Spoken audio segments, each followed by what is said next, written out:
Un soir, j'avais 4 ans. Mon père, ma mère et moi, nous nous sommes enfuis.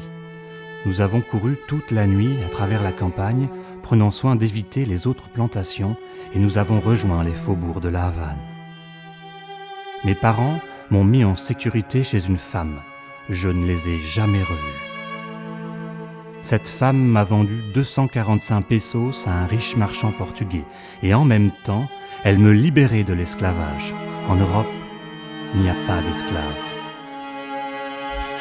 J'ai été docker et danseur de rue, porteur de bagages, et puis j'ai fini par travailler dans les mines de fer. C'était dur, mais nous étions solidaires.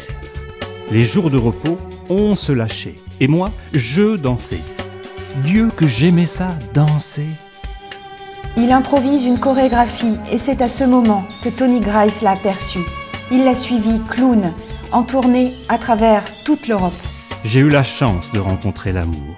Nous sommes sans doute un des premiers couples mixtes. Elle était chanteuse, elle avait 2 enfants. C'était Marie, l'amour de ma vie. J'ai eu la chance de rencontrer le succès, le fil de la vie, tellement que j'ai même eu ma propre marionnette. Créateur du mouvement hip-hop, Couple mixte lutte contre la discrimination par le rire et l'humour. Même s'il y avait l'humiliation, ils se moquaient, je m'en moquais. J'étais sur scène, j'avais un but. J'étais peut-être en avance sur mon temps. André Gide a dit « Moins le blanc est intelligent, plus le noir lui paraît bête ». Il y a bien là le poids d'une époque qui manque cruellement de légèreté. Il a été le premier clown à aller jouer pour les enfants dans les hôpitaux. Il était payé par leur rire. Jamais il n'a été aussi riche. Il avait créé la thérapie par le rire. Il était bien plus ému par les gamins en chemise de nuit blanche que par les nombreux spectateurs endimanchés.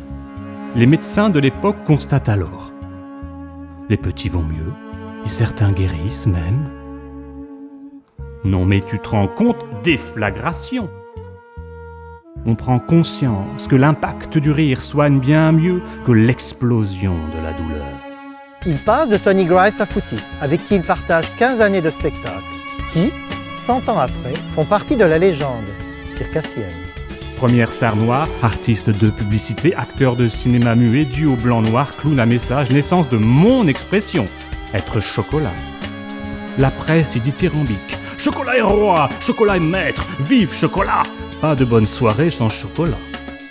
La caricature du bon nègre les amusait plus par ignorance que par méchanceté.